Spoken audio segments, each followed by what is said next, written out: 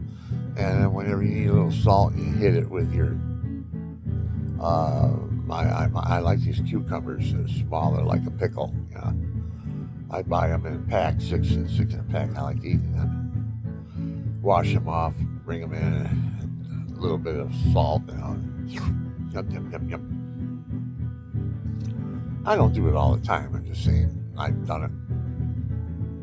I just did it, really. But what I actually do now is I got everything ground up. Everything's a milkshake to me now. I have a NutriBlend, that brand new one too. Oh man, them things are nice. Boy, do they grind that stuff up. Don't take half as long now. A couple pushes and man, you got a milkshake out of anything you want. I take pot roast with all the vegetables and everything, and I put it in the cylinder up. I don't fill it all the way up. I fill it up and I put some juice in it. A lot of juice in it from the pot roast. Then I blend it. Oh man, it comes out like cream. But man, it tastes just like you're eating it. I cut some meat. There's no chewing. But your stomach's saying, oh, thank you, thank you, thank you. Oh, I don't have to digest that. Oh, I'll just absorb it. Oh, yeah. And man, you absorb it. I take the morning kick. The one, Chuck Norris, the guy that just died there. 88, I think he was, somewhere around there. That's pretty good. 88, that's in CB language. 88's mean loving kisses. Loving kisses. He said goodbye. Chuck. He was a pretty good actor. I'm an actor. He's an actor. He made money at it, a lot of good money. I don't know, maybe I'll make money at it in my old age. God might blow me, if I get a hit song. Like this song you hear playing in the background. I put it on a loop. Dun, dun, dun, dun, dun, dun, dun, dun, dun, dun, dun, da, ha, ha, ha. Ha, ha, ha. I'm an Irishman. Hey. I'm an Irishman. Can you see the red in my eyebrows? The red hue? Can you see the red hue? Hue. I got a red hue and a black hue and a white hue in my mustache. Can you see it? Can you see the red? Can you see the black? Can you see the white? Red, black, and white.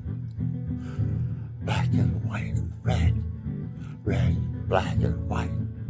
White, black, and red. White, black, and red. White, black, or red. White, red, and black. White, red, and black.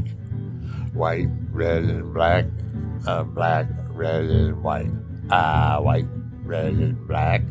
White, white, red, and black. Ha, ha, ho, ha. Ho, ha, ho. You don't have to speak English. Just sing my song. Oh, oh, oh. Oh, oh, oh. Oh, oh, oh. Oh, oh, oh, oh, oh, oh, oh. Ha, oh, oh, ha. I'd like to have somebody, they listen to my albums, right? Not an albums, my riffs. I don't have a song. These are just riffs. Rhythm riffs I have in my dream, my life. I don't need to play them to God. I shared them at my end of my eve of my life. Maybe I can raise some money for the children down in the mud hut villages on the rivers, drinking that poopy water. Poopy water. Crocodiles watch them and they sneak up on them because it's mud, milky, muddy, They sneak up and they wait for him the next day, you know, and they jump out fast. Man, they just jump out and grab him. The kid just 3,000 pounds, he used to start screaming, blood all over the place. Mommy, mommy, mommy, mommy, eat me up. Down he goes, he's dinner from some big crack. Why don't they shoot them things? They're not endangered species. They're trying to scare the mud out of people off the river. Get enough of them eating every year. Well, they're used to it. 100 a year. Over 100 a year. They get those little babies going out and get a bucket of water out of that poopy river. I wouldn't drink that water. Oh my God. I don't care if it was reverse osmosis 3 times. I wouldn't drink it. Yeah. They get stomach diseases. Die. Yeah, it's right on there. Go Water Wells, Kenya. And Jim Donaldson will be on the front. He'll have 100 water wells behind him because he put 52 in Kenya and 48 around the area, you know. 100 he put in. He's a good kid, man. He's a good kid to me because I'm 76, he's 27, but he's just a kid to me. Kid trying to help out kids. He learned how to strike it rich on YouTube. I think the last time I heard he was like 300 million or something. Now I hear he's worth $1 billion. Because God liked the way he spent his money. You like to watch him spend his money. And he spent it on the kids. He bought them all soccer balls and bicycles in all the villages down there. He went to the schools, upgraded them. He's got billions of dollars, man, this guy. You know. Fixed the whole town and put a new bridge in. They had one made of twigs, you know, like a branch here and a branch from there, and it goes across the river. When the monsoon comes, it just washes the bridge out. So now they're stranded in their village, and their kids might be at school when the monsoon hit or something, you know. Now they can't get back to the village. So he put a bridge in. That was pretty cool. Then he went to the farmers.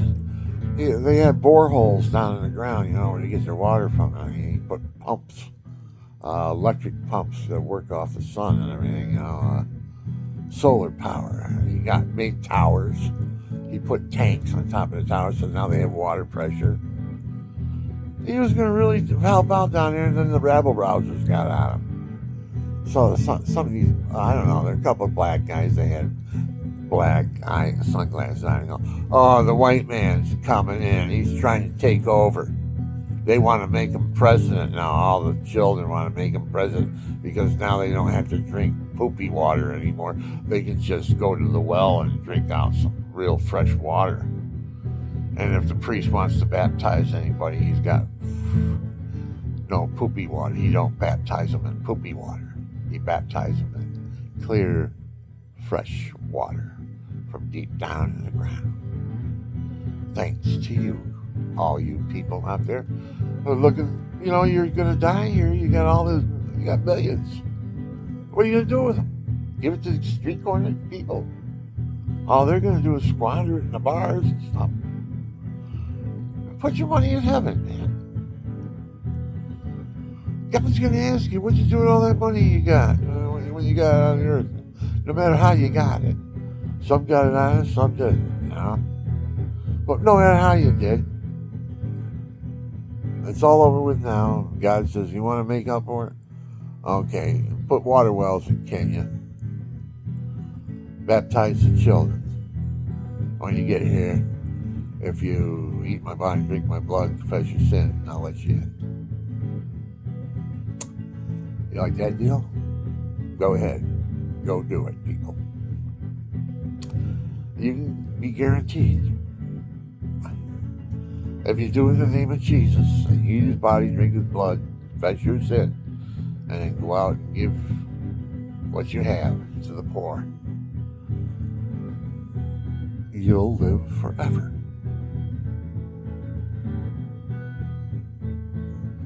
You see the Chinaman in me? I got Chinese eyes. I got Chinese eyes. I'm Chinaman. I work for Chinese people. You know, they like me because I have a gentle spirit. Really, I treat everybody. I want to be generous to everybody. I want to buy everybody everything. You know, I want to help out everybody. People like a personality like that. That's the way I am naturally. But I don't have any friends because they all think the worst of you. Oh, what's he trying to do? Oh, we don't do things like that. I had one guy one time, you know, talking about wanting to pray a prayer, a rosary. I was going to say a rosary. Did you ever say a rosary? And he goes, no, I don't do things like that with other men. I wonder where this guy came from. Jeepers. You know, pray with other men. Well, that's how he sees it.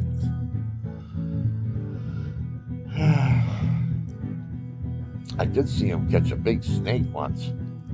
Huge, 7-foot rattlesnake. He was a surveyor.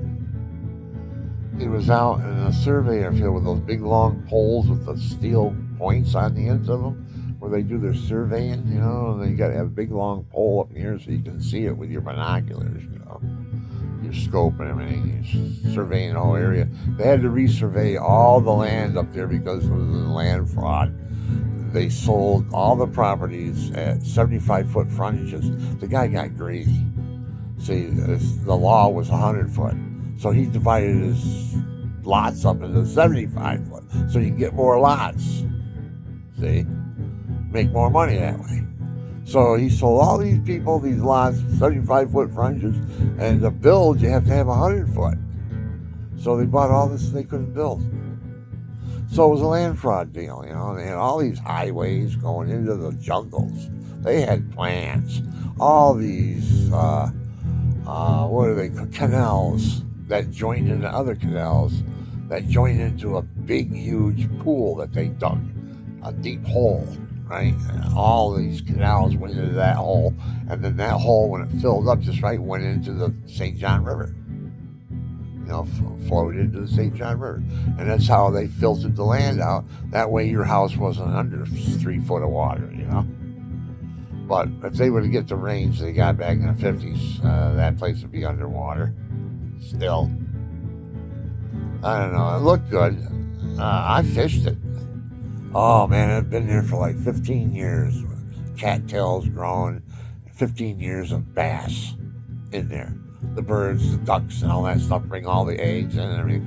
And there was big bass in there. There was a bass in there so big. It was as big as me.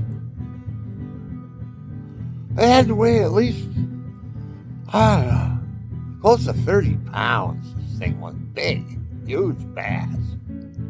I saw it in that canal back in Star City, between Cape Orlando. You know, Orlando and the Cape, there's a place called Star City. They had all these roads going out into the jungle, all freshly paved. Matter of fact, that's how they brought the drugs in.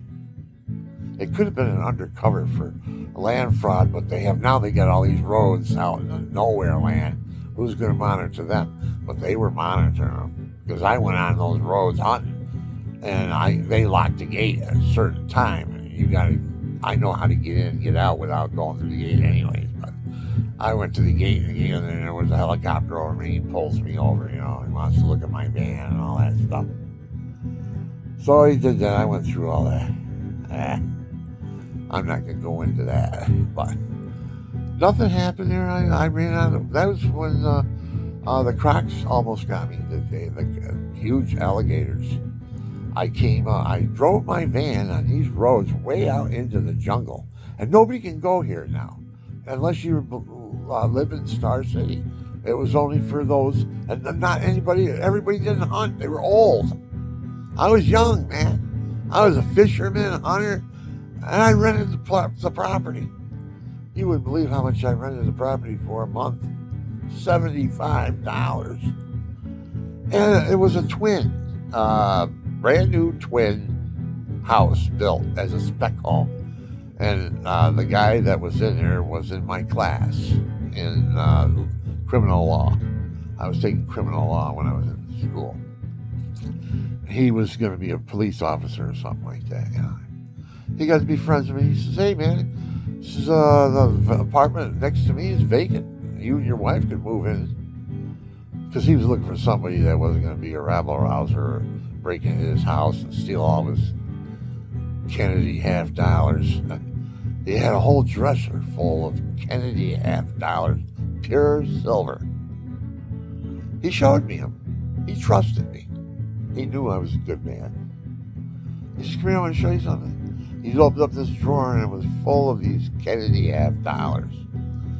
I go, "Oh my God, this guy is filthy rich."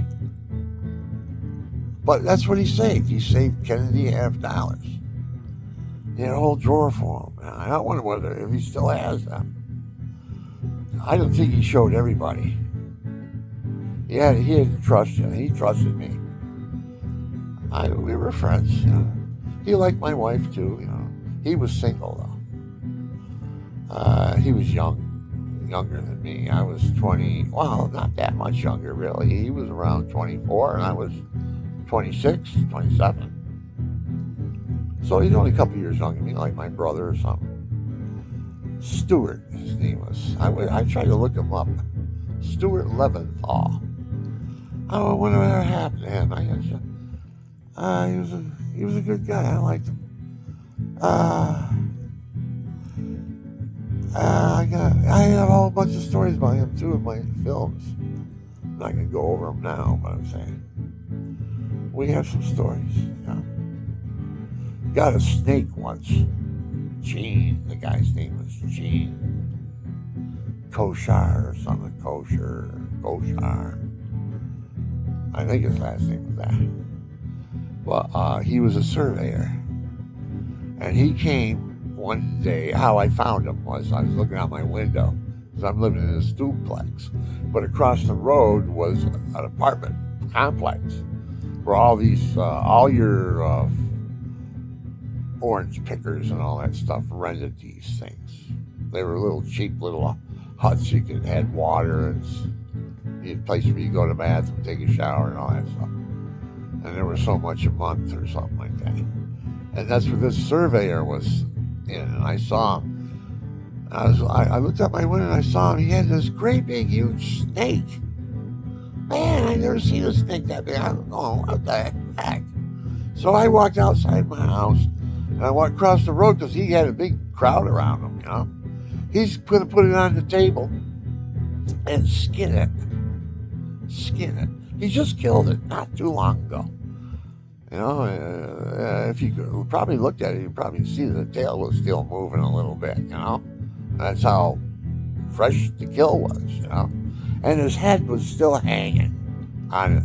They chopped his head off with a shovel as they pinned him down with their stakes. When they found him, he was so big, they pinned him down with their stakes, with the steel heads and all that stuff that they do their surveying with. They pinned him down, and the guy went up with a shovel and chopped his head off. But he didn't chop it all the way off; it was still hanging. And they just thought that was cool, Here I got this giant snake with its head still on it, but it's hanging by a thread, just dangling off of it because they chopped it off. So he gets it out and he puts it on the picnic table. Gets two picnic tables together. This thing's 7 foot long. Easy 7 foot. One of the biggest rattlesnakes I've ever seen. They got them out there in that jungle desert where they almost got me. Oh man, there's snakes out there that ate me right up. I didn't know when I had a bow and arrow walking through them jungles. What a moron. Man, what a moron. I think about it nowadays. I wouldn't go into that jungle without something that could blow apart a bear or something. They come at you in those holes. All there are holes in the jungle. You don't walk through the jungle chopping, like you see on TV, they're chopping and walking through the jungle. You don't do that. You can do it. But that you'll probably get 100 yards in a day, chopping like that. All you do is make a trail for something else. But anyways, they have these big holes when you go into the swamps. And say you're standing in the center of the swamp, but you see a perimeter of the swamp, right? All the way around the pool you're standing in. Maybe the pool's 4 feet deep or something, muggy. It's where the pigs like to come during the day because it's so hot. They lay in the mug and eat whatever is there to eat. Pig will eat anything, really. Probably roots. They probably root down and get all those vines and everything that are growing in there. They all have roots. They eat that. Just all day long. Nudging with their noses, laying in the mud. Oh, yeah, don't get better than this, man. Imagine that, being a pig. Pighead. Hey, pighead, what's happening? They actually take heads of monkeys. In some of the African countries, they eat baboon. It's like eating a human being. They eat their liver. Their delicacy is the liver and the head. So they chop off the head, they stick a stick in it, and they put it over the fire. Now this is a monkey now, right? And then as it's cooking and everything, they're picking it off. You got meat, how you would you're cooking a big rotisserie roast, for a picnic, at a church or something like that. And all night long, all the guys are drinking beer, they're picking. They're turning the meat, around and around all night long until the next morning, and the women show up with their chopping machines, and you chop up what cooked, and they chop it up, and then they chop it up, and they make slices and all that, and they invite church dinners. It's for the church, they're for the elderly. So they have a dinner for the elderly. So they're going to come on buses. They got 3 buses showing up. 20 people on each bus. That's 60 people, and they all paying $5, $6. Back then in the '60s, that's pretty good chunk of change. What was it for? I don't know. It was $14 for the whole trip. You got the bus ticket. You get to go to the country church. That's what we were. We were a country church, and this was a country community. And they all made strawberry pies.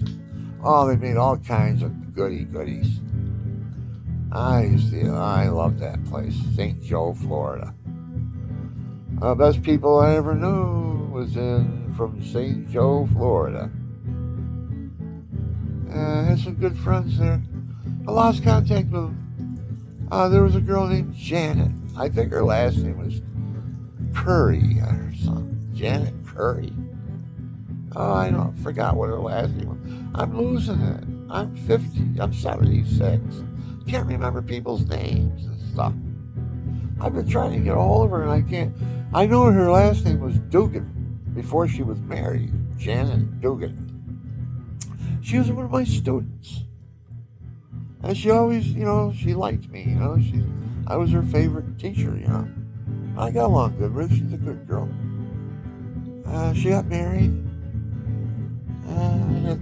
They had children and all that. But I think his last name was Curry or something like that. Currier or Curry?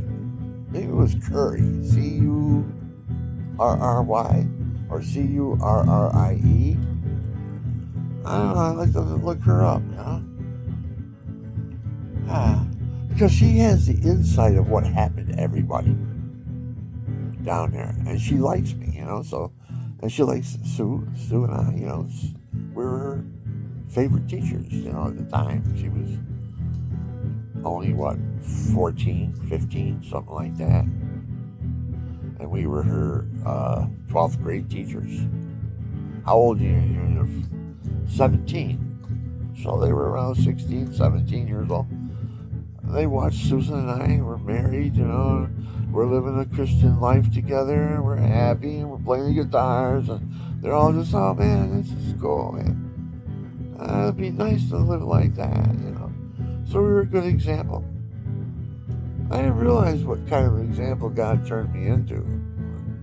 Street corner bum.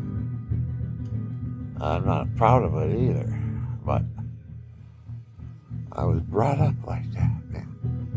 My dad was a runaround, man. He had to live in all the places of the world. In the United States, that is. California, New York. California, New York. California, New York. He couldn't make up his mind. And when he got to New York, he couldn't make up his mind where in New York. You know, he had us once on a farm way out in Hartford Mills. And he got on a binge, a drunk, and he forgot about us. And he's on his binge drunk for a week or so. My mother's wondering what the heck going on. There's no food in the house. What's going on here? So she tells me, I says, I can go across the street and get a bottle of milk out of their creamer over there for Terry. You know, so I went across and I got a bottle of milk for Terry, you know. So she could have something to eat, huh? And I don't know, I think it was bread too. We had enough money for bread. So we had sugar sandwiches. I went out and picked a whole bunch of strawberries, brought them back in, and we put strawberries in white bread. Sugared strawberries in white bread. Ate them. Oh, man, it didn't get better than that. Yeah. I was brought up a tough way, man. I was brought up hungry, real hungry. And without the knowledge of how to make a buck. Until I got old enough to shovel sidewalks. And then I had a way to make some money, you know. I was out hoping for the snow, you know. Or looking for a lawn to mow, you know. I used to mow a whole lawn, take me in the morning for 50 cents. Man, I could buy a whole dozen cookies for 39 cents and still have, 11 cents for Tootsie Rolls or something like that. I was a rich man. Everybody liked me too because I shared everything I had, you know. I shared. And I hated it when people had something, you know, and you're hungry too, your stomach's growling and everything. You're saying, oh man, why didn't you share? Say, can I have some of that? No, you ain't getting none of this. No, turn it back on you and walk away, you know. I can't stand people like that. Somebody asking, you know. I met people like that growing up. I hated it. So that's why I never did it, really, because I knew how it made me feel. I didn't want to make other people feel like that.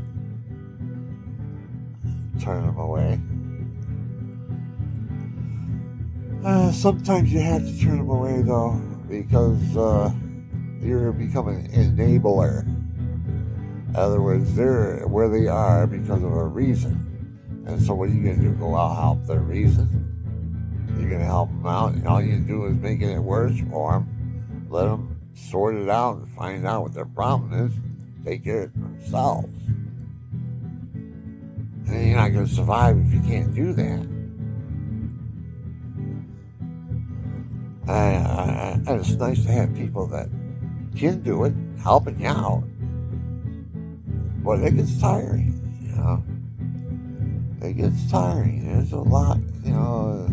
Of course, when you're older, it's a different way. You know, you see your brother or a friend or something like that. I don't know. I just can't. I have a lot with my wife. I don't want to bring strange people into my house. Not strange, but family people. You know, what they've been through in their lifetime. It's not what you've been through. So they got to be some rules. You know, you come in here, you go to church on Sunday. And I mean, you go to church not just to stay here. You go to church because you want to go to church. I can tell a person like that. Then I can reach out a little bit more. But I ain't going to throw a pearl to the swine. No way. I'm done doing that. I've had it spit in the face when the wind's blowing my way too many times. So I'm getting more wisdom when I try to help out people and see what I'm doing. If I'm giving it away to some street corner bum or a street corner honey, and they're going to spend it in the bar, when I could have given it to some little old lady or somebody that had children. I gave it to some bum in a bar. It's what they are. They're bums. I don't give a crap about anything but what goes in their arm or in their gut as far as eating and drinking. It's all they think about. And if they have them habits and they're your relatives and they're staying with you, you're going to see things missing. If they don't have any way to get the money to support their habits. It costs a lot of money to have a habit. Where are you going to get it if you don't have a job? You gotta look around. What can be sold in the swap shop? Pretty soon, if you're not too far out of it, you're not too old, you notice things are starting to be missing. Where the celibate did that go? Instead of saying, where the F did it go? You're trying to be respectable in your old age, you know. I use that word once in a while, fecunda. Or what the fecunda is going on? I think that's the word, isn't it? In the dictionary. I had a joke about it. You know, I was thinking about the word fecunda. Is that what the word is? I don't know. I never looked it up as the word fuck. You know what I mean? It's in the dictionary. So I'm thinking, how bad is the word fuck? I mean, I've heard priests use it. What the fuck's going on here?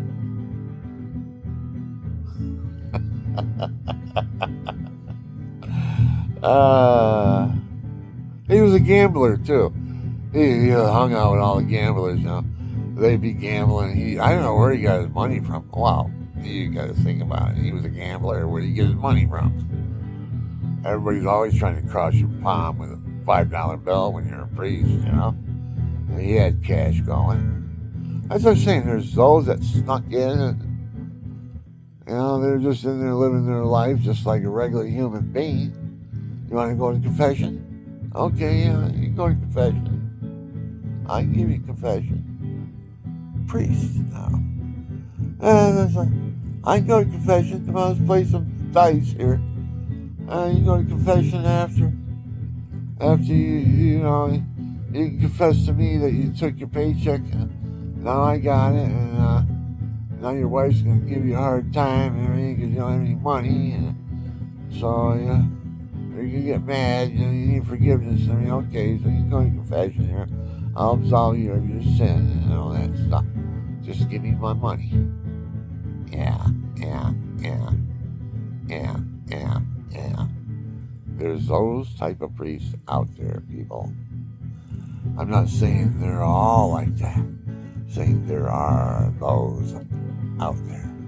And when you go, oh, you're one of those.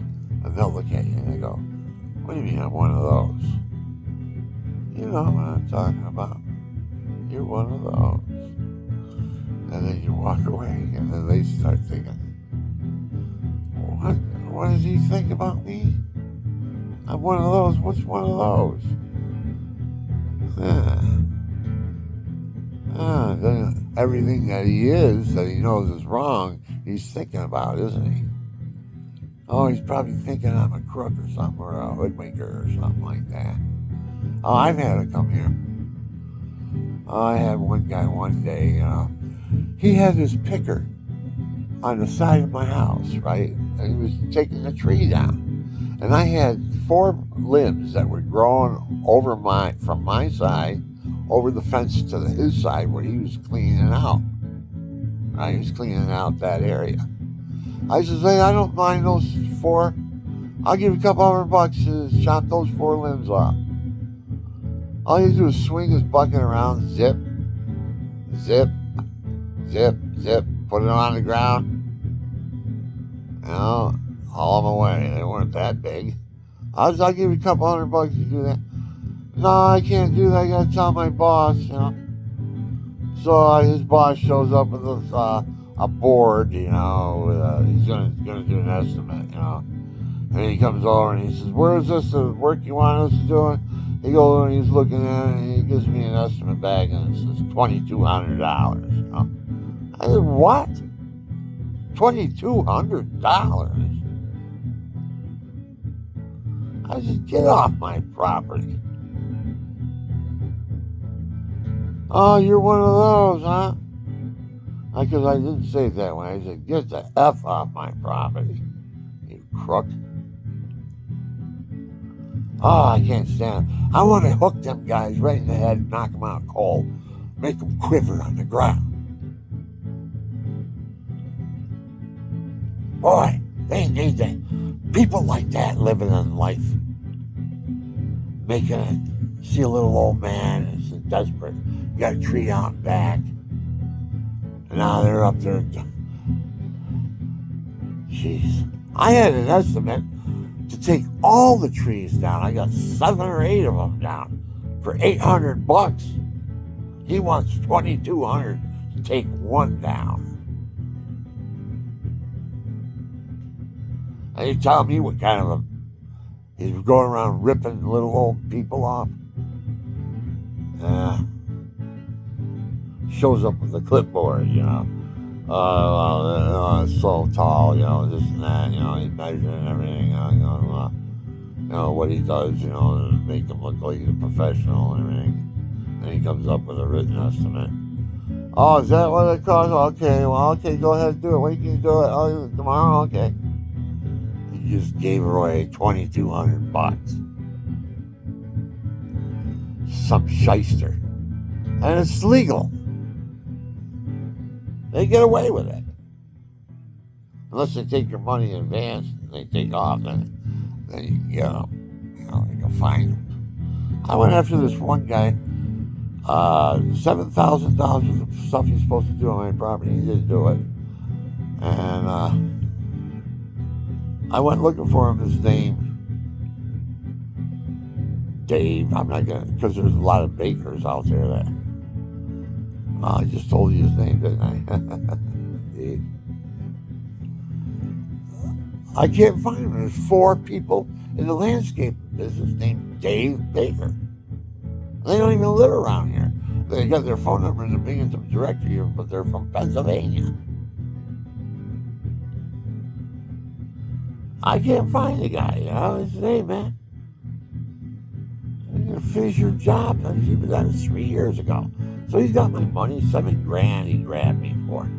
He put an extra 0 in case I didn't catch it. He was going to charge me it. And that's what he did. He put an extra 0 because it was $340 worth of dirt. Because I went and ordered it and had it put in after he left. I had a whole load of dirt brought in by Barney and Dick. They opened up their truck and they leveled it all out and let it all loose. Right? That was 10 times the dirt he brought in. And he said the dirt he brought in cost $3,400. What do you think I was? Because I told him to dig a ditch out back for my footer, right? And I go back there and there's a little ditch dug 15 inches wide, 15 inches deep. I said, "What's that for, drainage or something?" He goes, "Oh, that's your footer." I says, "You don't know what you're doing, do you?" He says, "Everybody knows the frost line's 2.5 feet down. You got to go at least 3 feet down for a footer." Oh, he starts digging it, and he runs into the roots on all my trees, and now he's really pissed because now the job isn't as easy as he thought it was going to be because he's an amateur. So he got in too heavy, and when he had a whole day on that backhoe, you think he was renting it. Just went out and rented one. I could have done that. He didn't know what he was doing. Jeez, I can't stand when I get people like that say they know what they're doing. They get here, they don't know what they're doing. Or they're trying to do as least as you can. Because he dug the ditch out. Then he couldn't get under my porch to dig the cellar out more. Scrape it out. I wanted a 7-foot ceiling underneath my porch. I can move around, I can do all kinds of stuff. Insulate it and everything, have a nice little wood shop there. My whole house is a wood shop, really. Every place I go, man, I got wood shop stuff. I am a wood shop. I am a wood shop hermitage. The Hermitage, you can call me the Shadow of the Rosary Wood Shop. Hermitage. Shadow of the Rosary Wood Shop Hermitage. That's what I own since 1980. I've owned this property. And I have a fence up around it. At one time, the whole fence was from the Hermitage. Mount St. Francis in Maine. I used to work there, volunteer, and I built a lot of their stuff up there. I was a carpenter, I had nail guns and all that stuff. Yeah. And if I don't tell you, who's going to tell you? They don't know that. When I went back there a couple of years ago, just check it out, see what's happening up there, see if there's anything I can do, see if the people, they wouldn't even talk to you. They looked at you, they all had long beards, but they didn't have any hair. So here I am standing there, I got white hair and long beard. I have a beard. Well, I was short at the time. I was probably right about like that at the time that this all happened. And I used to shave it and all that stuff. But I wasn't as full as it is now, because since COVID started, I haven't cut my beard at all. Not even my stash. I haven't even trimmed it. I'm just going to let it grow, and then I'll shape it to where it's natural. Because right here, you see it.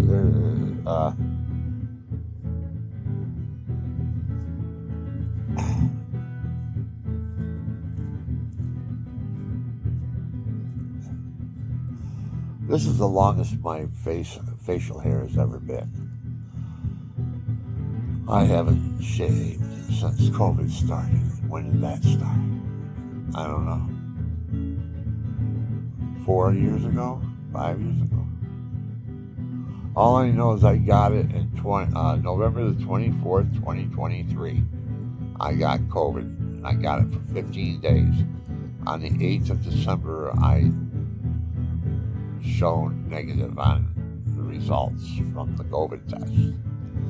So I had it 15 days, COVID. Now I have long COVID since December the 8th, 2023. I've had long COVID. Coughing, choking. Anybody that wasn't a good athlete like me and strong lungs, strong, robust body and everything, they'd be dead right now. They'd be in an incubator. I just cough it up, man. I go through some coughing spells. You'd think I'm going to die. I'm coughing so hard. Oh, man. But then I feel good after I do it. But I've noticed one thing. My voice is getting lower because of the coughing. I don't want to even think about coughing, really. I don't want to go through that spell.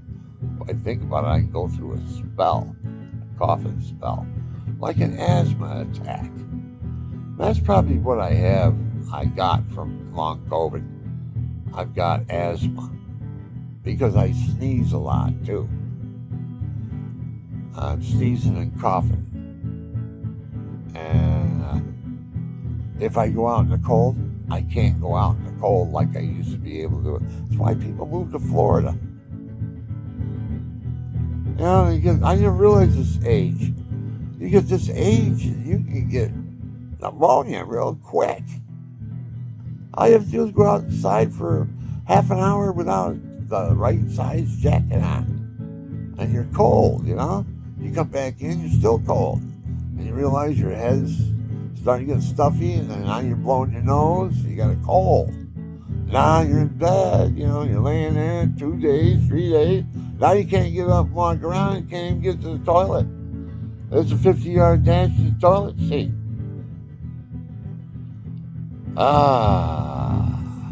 Listen. Yeah. Hush, my children. Hush, my children, while I tell you about the story of midnight diarrhea. Off with the covers, off with the sheet. It was a 50-yard dash to the toilet seat. Whew. Man, it seemed like 50 yards. It was only 50 feet. I got there. Kaboom, man. I let it fly.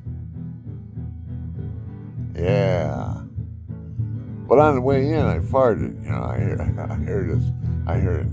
Poop. You know, I heard it fart, you know. Oh, come on, man. Come on. I can make it. I make it. Having troubles lifting up the toilet seat. Sit down. Plop. Plop, plop, plop, plop, plop, plop, plop. I take that morning kick stuff, man, and you plop when you take that stuff. That's why it's such a dash to the toilet seat, man. You're sitting, and all of a sudden you gotta go. You better get going. Because if you don't, you'll be going where you're sitting.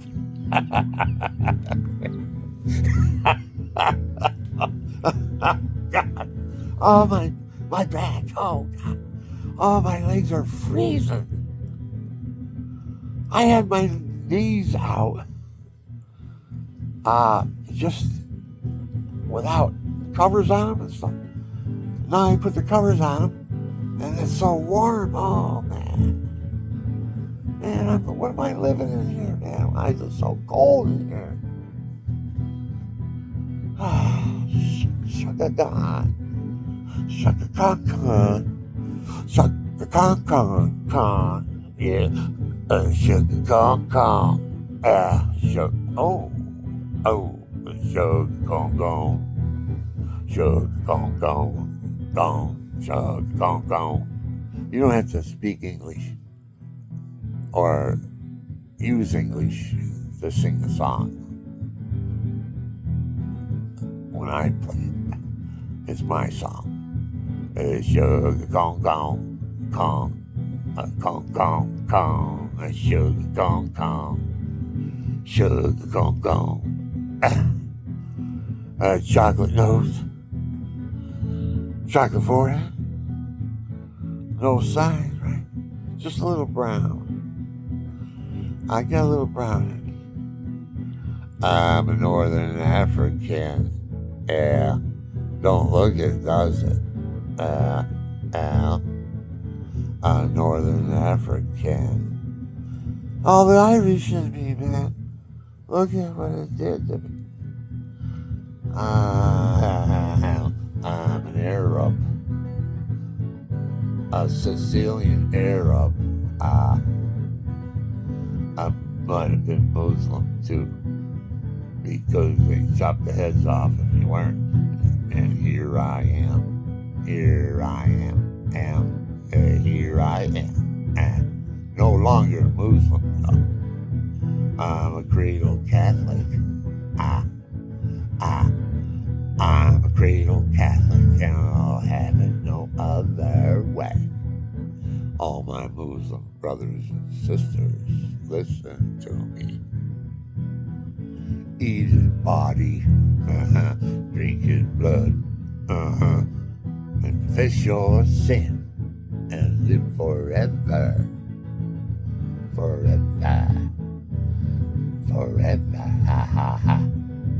forever. Ha ha ha.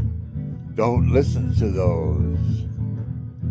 Don't listen to those who tell you to drive a plane into a building and kill infidels. And if you do, when you get to heaven, there'll be 17 virgins waiting for you. Waiting for you. What? What are you going to do in heaven, man? With 17 virgins? There's no sex in heaven. That's why the virgins are there, man. What do you think? They just die and go to heaven and lose their virginity? Think about it, man. Who's telling you this stuff? Bunch of hoodwinkers, man. There's a sensei or whatever they call them. Not a sensei or sheik. Yeah. They tell you sheik. He says, I'm an authority for heaven. What I tell you on earth is what's bound in heaven. So you brought up like that, right? You're a Muslim, right? Worship God 5 times a day and everything, man. God's your love. God's your love. He's their representative. And he's telling you, fly that plane into the building, kill the infidels, and I'll guarantee you 17 virgins in heaven when you get there. Yeah. Oh, there's sex in heaven? No. I just said I'd give you 17 virgins when you got there. But there's no sex in heaven. You can't have sex with them.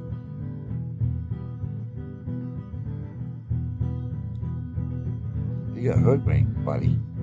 You got hoodwinked good. But how can you tell them? They're gone, man. They're hoodwinked into hell. Don't get hoodwinked into hell, my brothers and sisters. Escape. Find Jesus, Yeshua, the Hallelujah man, the Son of God, yeah, the face of God. God became man. He humbled himself, became man in Christ Jesus, Emmanuel. So, my brothers and sisters, all you Arab, firstborn of Abraham, firstborn, you got that on your side. Yeah.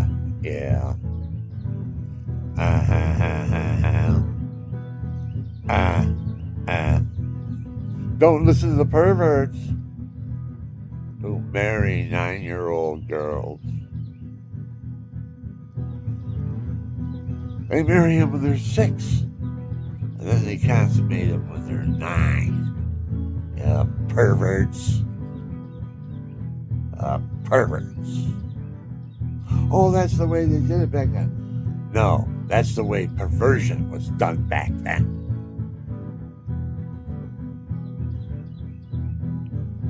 They got their way, like they're trying to do it again. You're going to get the Sharia come in, and they can marry at puberty, 9 years old. Now, what are you going to do? The homosexuals going to have their rights. You gave them their rights. They can marry puberty at 9 years old. Well, we want to marry another man at 9 years old now. We want our rights.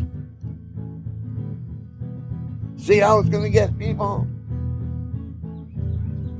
You give them an inch, it's a mile. You give them a mile, genocide. Because when it's too late, it's too late. And all there is, murder.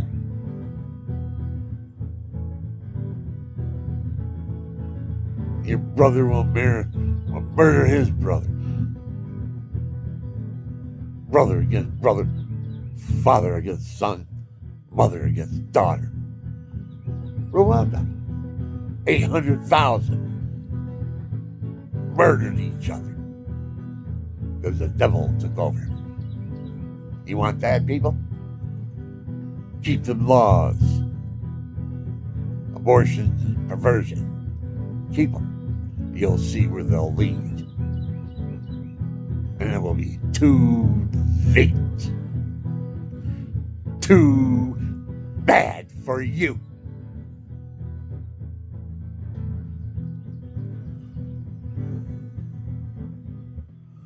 So we can do it, people. All we gotta do is get the rosary, machine gun them, chainsaw the demons, man, with that rosary. Start spinning that baby, man. Saying your prayers. Because the Mother of God is the patron saint of the United States. And she's sitting in the bouquet of stars, just waiting for God's command. Yeah. To deliver man. To deliver before they get his liver. You gotta deliver before they get your liver. Because that's what they are. They're on the horizon. They're looking us over. We're all marks, people. We're sheep to the slaughter. Or we are cattle in the fields, not knowing what's on the dinner plate tonight. Because your liver is a delicacy. In the universe, all the drones you see, big, huge drones, right? They're just checking out the harvest, man. The cows in the pasture. Like you have cows in the pasture. What do you do with them? You chop them up and you eat them. Put them in your freezer. They're delicious. Steaks and everything, right? You get liver, cow liver, and you call it liverwurst. But guess what? Liver is the best. Human pigskin apes. Livers. They're the delicacy of the universe. Costs a lot of money. Or a lot of credits, put it that way. To get a plate with a